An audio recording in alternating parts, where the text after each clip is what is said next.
और जिन्ना ने फाइनली कहा कि ये लो खाली कागज, जो जो चाहिए वो लिख दो, सब दे देंगे। हनुवंश अलग होते ही पाकिस्तान ने भारत तीन तरफ हमले कर दिए। कितनी तरफ हमले किए?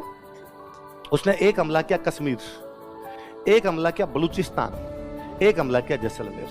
कहां कहां पर तीन हमले से? आज यूरोप में स्विट्जरलैंड है, वैसे कश्मीर में सारे हनीमून मनाएंगे। इसलिए अपने तो लोगों के हनीमून मनवा मनवा के पैसे कमा लेंगे। इसलिए अफजल खान के पिताजी का नाम क्या था? मंसूर अली खान पटौदी। भारतीय क्रिकेट टीम के कैप्टन थे, इंडियन क्रिकेट टीम के कैप्टन रहे थे। उनके जो नाना जी थे उनका नाम क्या था? हमीदुल्लाह खान। भोपाल के नवाब। कहां के नवाब है? ये चाहते हैं कि मैं पाकिस्तान में मिल जाऊं, इधर मिल जाऊं, पर भोपाल को तो पाकिस्तान में कैसे मिला दोगे? भोपाल तो बीच में पड़ा है, मध्य प्रदेश, नाम ही मध्य है, इसलिए मध्य है, बीच में, तो कहीं जा भी नहीं सकता।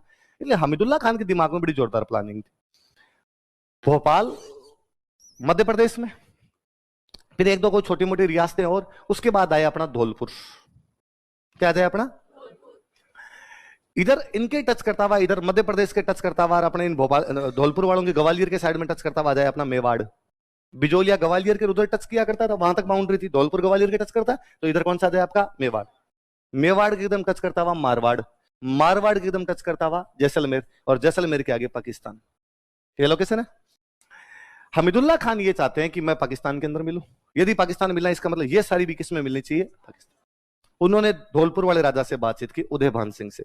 उदय भान सिंह उनके चक्कर के अंदर, और कहा कि ठीक है, अपने किधर चले जाएंगे? पाकिस्तान। अब एक तो बचा मेवाड़, एक बचा मारवाड़, एक बचा, इनमें एक बड़ी रियासत थी मारवाड़। क्षेत्रफल की दृष्टि से सबसे बड़ी कोई रियासत थी अपने राजस्थान की, तो कौन सी थी? मारवाड़ में एक राजा हुआ करते, उनका नाम था हनुवंत सिंह। क्या नाम था? हनुवंत सिंह। एक बड़ी रियासत अपनी है मेवाड़, मेवाड़ के जो राजा उनका नाम है भूपाल सिंह। क्या नाम है? तो जिन्ना और हमीदुल्लाह खान ने कोशिश की, भाई भूपाल सिंह और हनुवंत सिंह, ये मेवाड़ और मारवाड़ यदि पाकिस्तान के अंदर आ जाए तो इस पूरे इलाके को किसमें मिला देंगे? पाकिस्तान। तो पहले बात की गई भूपाल सिंह के साथ। भूपाल सिंह जी कहा गए, भूपाल सिंह जी, भूपाल सिंह, क्योंकि मेवाड़ राजस्थान की सबसे अहम रियासत थी, यदि मेवाड़ शामिल होती तो राजस्थान की बाकी रियासतें भी शामिल हो सकती, इसलिए भूपाल सिंह से बात की कि आप पाकिस्तान के अंदर मिल जाओ। भोपाल सिंह ने जिन्ना को कहा कि ये रिपीट करना सेंटेंस, कि सर आप मेवाड़ का विलय किसमें कर दो? पाकिस्तान। उन्होंने कहा सुन, मेवाड़ की स्थापना 734 में बापा रावल ने की थी। 1200 साल पुराना देश है। कितने साल पुराना? पाकिस्तान कल बनेगा तेरा, और तू चाहता है कि मेवाड़ पाकिस्तान में मिला दे। तू एक काम कर, पाकिस्तान मेवाड़ में मिला ले, है ना? और फिर उसने कहा कि हमारे जो भी पूर्वज हुए थे उनकी उपाधि थी हिंदुआ सूरज। क्या उपाधि थी? वो इसलिए उपाधि थी क्योंकि वो हिंदुओं के लिए लड़ते थे, इसलिए हमारा तो किधर जाएंगे किधर नहीं जाएंगे ये पूर्वज तय करके गए हैं कि हम उधर रहेंगे जिधर हिंदू रहेंगे, हिंदुओं का हिंदुस्तान है, इसलिए मेरा पाकिस्तान में जाने का कोई सवाल ही पैदा। कैंसिल। जैसे ये कैंसिल होगा तो ये अपने आप कैंसिल। अब भोपाल टप्पा खा के तो जा नहीं सकता, भोपाल कैंसिल हो गया। पर अभी दो पड़ी है, मारवाड़ पड़ी है, एक बड़ी रियासत रही, कौन सी पड़ी है? मारवाड़ में राजा हनुवंत सिंह। राजा कौन है? राजा हनुवंत सिंह को जिन्ना ने बुलाया, और राजा हनुवंत सिंह को जिन्ना, जैसलमेर का राजकुमार साथ में, राजा हनुवंत सिंह, जिन्ना ने बुलाया, इन्होंने बुलाया, जिन्ना ने बुला कहा कि यदि आप इधर पाकिस्तान की साइड में मिल जाओगे, आप तो बाउंड्री पे हो, आपकी दिक्कत भी नहीं आएगी, आप यदि इधर मिल जाते हो, आप यदि इधर मिल जाओगे तो हम आपको कराची का बंदरगाह दे देंगे। पाकिस्तान के पास में एक ही पोर्ट था, कराची। कराची पाकिस्तान की राजधानी थी। पाकिस्तान जब बना था तो पाकिस्तान की राजधानी कौन सी थी? कराची। इस्लामाबाद बाद में बना है, पहले इनकी राजधानी कराची हुआ करती थी। वो तो अमेरिका के एक राष्ट्रपति हुआ करता था, आइजनहावर। आइजनहावर कराची की यात्रा पर आया और उसने पाकिस्तान वालों को कहा कि लीचड़ों, इतनी तंग राजधानी होती है क्या? क्योंकि कराची बहुत पुराना शहर था, इसलिए गलियां बहुत संकड़ी संकड़ी सी थी, एक बाइक आ जाती तो सामने वाली बाइक को उतरना ही पड़ता था। तो उसने कहा तुम्हारी राजधानी की गलियां इतनी संकड़ी संकड़ी, इतने संकड़े बाजार है, तुम राजधानी नहीं बनाओ। तो पाकिस्तान वालों ने राजधानी नहीं बनाई। इस्लामाबाद नया बनाया हुआ शहर, इस्लामाबाद पहले नहीं हुआ करता था। इस्लाम के आधार पर पाकिस्तान बना, इसलिए इस्लाम के आधार पर शहर का नाम क्या रख लिया उन्होंने? इस्लामाबाद। तो उन्होंने कहा कराची का बंदरगाह हम आपको दे देंगे, इधर आपको जोधपुर से लेके कराची तक रेलवे लाइन बिछा के दे देंगे, इधर वाला जो भी पाकिस्तान होगा कराची की साइड वाला, इसका आपको प्रधानमंत्री बना देंगे। और जिन्ना ने फाइनली कहा कि ये लो खाली कागज, जो जो चाहिए वो लिख दो, सब दे देंगे। हनुवंत सिंह ने उनको वहां पर रिप्लाई दिया कि मैं शाम को घर जाके बताऊंगा। हनुवंत सिंह वापस आए और वापस आके इन्होंने कोई रिप्लाई नहीं दिया उनको, और इन्होंने इधर भारत में बात करी, भारत के अंदर शामिल हो गए। तो जोधपुर और जैसलमेर भी जो मिल सकते थे वो संभावनाएं भी सारी क्या हो गई? समाप्त। पर पाकिस्तान को जब पता चला कि जोधपुर जैसलमेर इधर आने का अपनी तरफ नाम नहीं लेंगे, पहले वो जब बात कर रहा था, तो पाकिस्तान ने एक बड़ा जोरदार प्रपंच किया उस समय। पाकिस्तान ने जैसे ही 15 अगस्त 1947 को पाकिस्तान अलग हुआ, अलग होते ही पाकिस्तान ने भारत तीन तरफ हमले कर दिए। कितनी तरफ हमले किए? उसने एक हमला किया कश्मीर, एक हमला किया बलूचिस्तान, एक हमला किया जैसलमेर। कहां कहां पर तीन हमले किए? कश्मीर, बलूचिस्तान। बलूचिस्तान पाकिस्तान का हिस्सा नहीं है। बलूचिस्तान एक इंडिपेंडेंट टेरिटरी थी, अंग्रेजों की एक अलग से भूभाग हुआ करता था। अंग्रेज बलूचिस्तान को और अलग ही रख रहे थे कि हम डायरेक्ट हमारे कंट्रोल में रख लेंगे, जो भी कर लेंगे, लेकिन ये पाकिस्तान भारत दोनों में से किसी को दिया नहीं जाएगा। जनजातीय बेल्ट हुआ करता था। पाकिस्तान ने एक हमला बलूचिस्तान पे कर पूरे बलूचिस्तान को खा गया और बलूचिस्तान पे पाकिस्तान ने कब्जा कर लिया। आज बलूचिस्तान पाकिस्तान का एक अंग है। उसने कश्मीर पर हमला किया। कश्मीर में अपने राजा हुआ करते हरि सिंह। राजा कौन थे? राजा हरि सिंह। राजा हरि सिंह के दिमाग में दूसरी बात थी।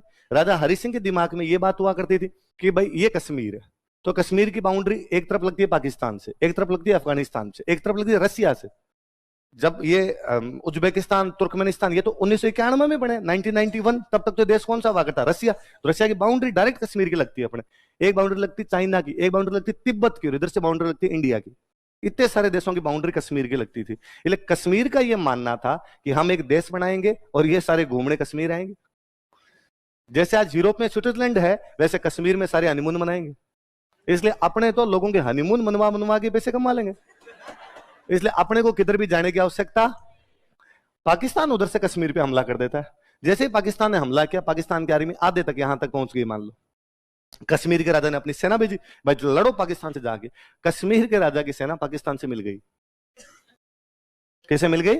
जो सोल्जर थे वो पाकिस्तान से जाके मिल गए। तो कश्मीर के राजा के समझ में आ गई बात कि अलग नहीं रह सकते। इसलिए कश्मीर का राजा भाग के अपने नेहरू जी के पास है और नेहरू जी को आके कहा कि भाई मैं तुम में शामिल होने के लिए तैयार हूं, मुझे बचाओ तुम। और मेरे पाकिस्तान की सेना आ गई, मेरी पब्लिक को बचाओ। नेहरू जी ने कहा पहले साइन कर तब बचाएंगे। तो उसने कहा लो कराओ, साइन कराओ। तो अपने साइन किए, मतलब कश्मीर का विलय कर दिया उसने भारत। कश्मीर के राजा ने कश्मीर का विलय किसमें कर दिया? भारत में। नेहरू जी ने सेना भेज दी और नेहरू जी ने सेना भेज के अपनी सेना का भाई पाकिस्तान को रोको। सेना ने यहां जाके रोक लिया। उनकी सेना आ रही थी, अपनी सेना यहां पहुंची, यहां से आगे उनको बढ़ने नहीं दिया। बस अपने गलती ये कर गए कि पाकिस्तान आधे कश्मीर तक आ गया था, हमने वहां जाके रोक दिया, आगे बढ़ने नहीं दिया। उस समय सेना को यह कहते कि जितने भी कब्जा कर लिया यहां से बाहर निकालो। क्योंकि जब कश्मीर के राजा ने कह दिया कि मैं कश्मीर का विलय कर रहा हूं, तो पूरे कश्मीर का कर रहा है ना।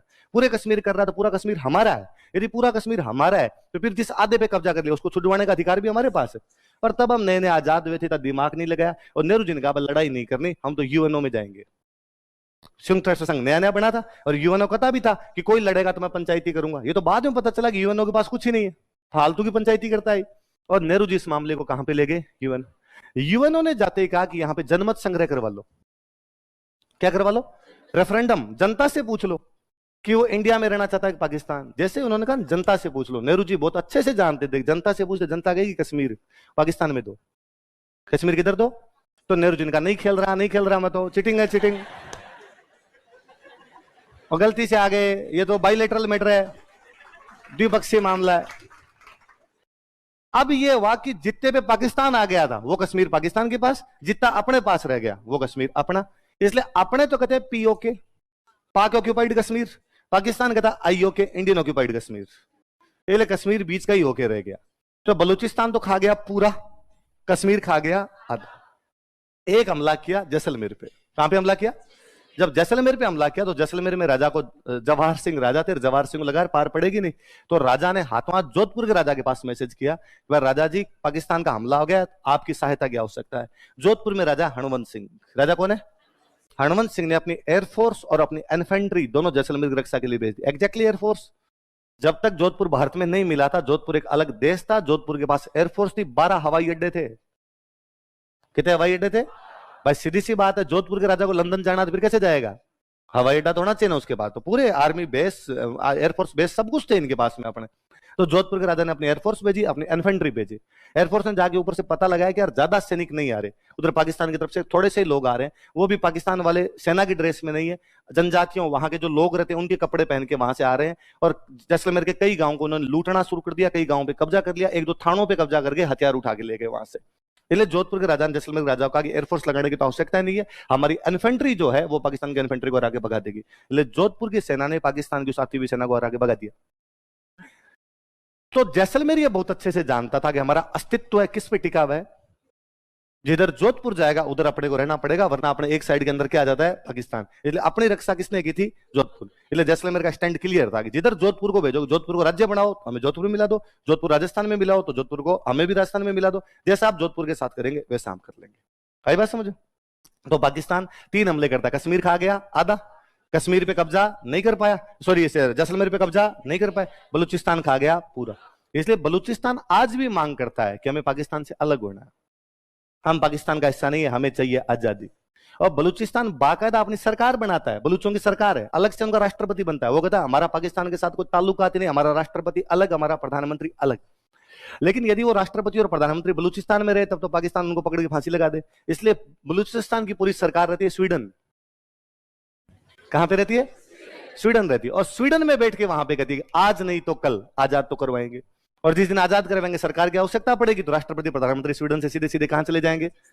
और बलूच लड़ रहे हैं, कई सालों से बलूच लड़ रहे हैं, एकदम पाकिस्तान की आर्मी से लड़ रहे हैं, पाकिस्तान वालों को हराने की कोशिश कर रहे हैं। और हम तन मन धन से बलूचों के साथ हैं, पूरा सपोर्ट है, ढंग से सपोर्ट है अपना।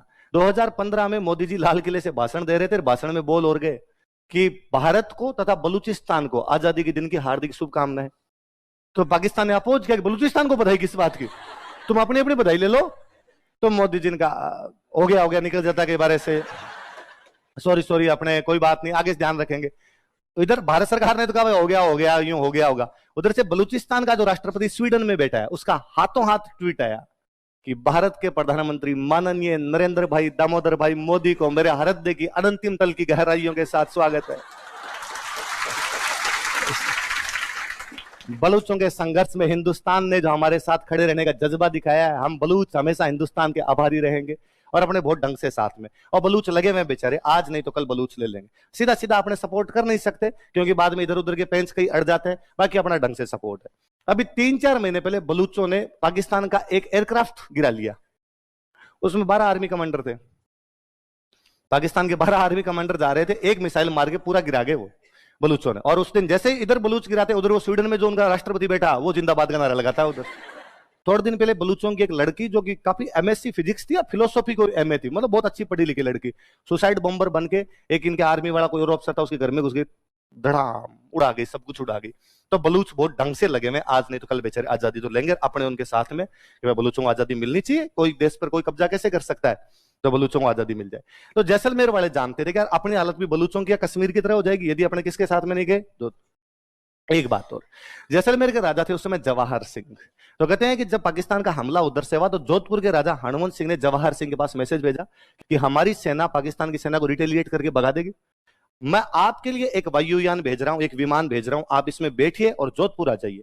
क्योंकि कल को खुदा ना खास्ता कुछ ऐसा हुआ कि पाकिस्तान की तरफ से बड़ा हमला हो गया, अपने रोक नहीं पाए और पाकिस्तान ने जैसलमेर पे कब्जा कर लिया, तो रॉयल फैमिली को पकड़ के मार देंगे। सबसे पहले वो रॉयल फैमिली को मारेंगे, इसलिए आपकी सुरक्षा करनी जरूरी है, इसलिए आप ये छोड़ो और छोड़ के अपने जोधपुर आ जाओ। जैसलमेर के राजा का बयान था कि ना, यदि जोधपुर को सहायता करनी है तो करे, ना करनी है तो ना करे, मैं मेरा जैसलमेर छोड़कर कहीं भी नहीं जाऊंगा। तो कहा कि साहब मार देंगे आपको, उसने कहा जनता भी तो मरेगी, इस जनता को इस दुख की घड़ी में मेरे से तो आज छोड़ा जाए कल छोड़ा जाए। जिस जनता से 1000 सालों तक टैक्स ले रहे थे उस जनता को इस टाइम में छोड़ के कैसे भाग सकता हूं। मैं जब जैसलमेर के राजा का वो स्टेटमेंट देखता हूं तब मुझे पुनः याद आता है कि इस बार अफगानिस्तान में जब तालिबान ने कब्जा किया तो अफगानिस्तान का राष्ट्रपति सबसे पहले भाग गया। इस बार यूक्रेन रशिया का हमला तो यूक्रेन का राष्ट्रपति अभी तक भी कहां है पता नहीं है। थोड़े दिन पहले वो अपनी बीवी के साथ कोई फोटो शूट जरूर करवा रहा था किसी मैगजीन के लिए, तब उसकी फोटो आई थी, वरना आज दिन तक उसकी फोटो भी नहीं आ रही किधर है। तब समझ में आता है कि राष्ट्राध्यक्ष किस प्रकार के होने चाहिए। अपनी जनता को तब तक आप जज्बा नहीं दिखा पाओगे जब तक जनता के साथ स्टैंड नहीं करोगे, जनता के साथ में खड़े नहीं होगे। ये 11 रियासतें बची, इन 11 रियासतों के अंदर जैसलमेर का स्टैंड क्लियर है कि जैसलमेर का स्टैंड एकदम क्लियर है कि जैसलमेर किधर जाएगा, जिधर कौन जाएगा। और जोधपुर को आप मिला नहीं सकते, इसका मतलब जैसलमेर को भी मिला नहीं। तो पीछे कितनी बच गई, 10 कितनी बच गई। इन 10 में से एक रियासत है सिरोही। कौन सी रियासत है, वल्लभ भाई पटेल गुजराती आदमी है, तब गुजरात नहीं हुआ करता था, तब गुजरात और महाराष्ट्र को मिला के एक स्टेट बनता था, इसका नाम था बॉम्बे। क्या नाम था, बॉम्बे एक स्टेट लगा करता था। और वल्लभ भाई पटेल का यह मानना था कि सिरोही को बॉम्बे में मिलाएंगे। सिरोही किस में मिलाएंगे, क्यों मिलाओगे भाई, सिरोही हमारा है राजस्थान का, बॉम्बे में कैसे मिला लोगे। क्योंकि सिरोही के अंदर 2 जगह आती है, आबू और देलवाड़ा। कौन जगह है, आबू एक टूरिस्ट प्लेस है, बहुत अच्छा हिल स्टेशन है। देलवाड़ा में जैनों के सुंदर सुंदर मंदिर है। जहां आबू और देलवाड़ा जाएगा वहां टूरिस्ट आएंगे, जहां टूरिस्ट आएंगे वहां का टूरिज्म बढ़ेगा, जहां का टूरिज्म बढ़ेगा वहां पे रेवेन्यू आएगा। वल्लभ भाई पटेल में क्षेत्रवाद कूट कूट के भरा हुआ था बहुत ढंग से, इसलिए दोनों जगह गुजरात को दिलाना चाहते थे ताकि गुजरात को रेवेन्यू आए, राजस्थान को रेवेन्यू ना मिले। तब उनकी चल रही थी भाई संविधान सभा उनके पास में, गृह मंत्रालय उनके पास में, रियासती विभाग उनके पास में, इसलिए उनका सिरोही की तो कोई बात भी नहीं करेगा। सिरोही गुजरात में जाएगा, गुजरात मतलब बॉम्बे, तब गुजरात को क्या बोला करते थे, गुजरात महाराष्ट्र को मिला के बॉम्बे बोलते, इसलिए सिरोही को भी नहीं मिला सकते। तो पीछे रियासत कितनी बची, टोटल कितनी है 19, 4 मिला नहीं सकते बड़े मगरमच्छ से, 4 मिला दिए मत्स्य संघ में, कितनी बची 11। जैसलमेर किधर जाएगा, जोधपुर, सिरोही कहां जाएगा, बॉम्बे, पीछे कितनी बची 9, इसलिए सेकंड चरण में 9 एक साथ मिला दी। वास्तव में राजस्थान का एकीकरण 2 ही चरणों का है। पहले चरण के अंदर अलवर भरतपुर उनके पास में आए हुए थे, 2 लॉलीपॉप पकड़ा के धौलपुर करौली को लेके उन्होंने मत्स्य संघ बना लिया। दूसरे के अंदर 9 के 9 सबको इकट्ठे कर गए। उन्होंने कहा तुम सब 9 के 9 की जनसंख्या 10 लाख से कम है, इनकम 1 करोड़ से कम है, इसलिए तुम्हें अलग तो रहने नहीं देंगे, तो तुम्हारा हम क्या बना देते हैं एक राज्य। तो दूसरे चरण में कितनी रियासतें शामिल की गई, अब लिखते हैं।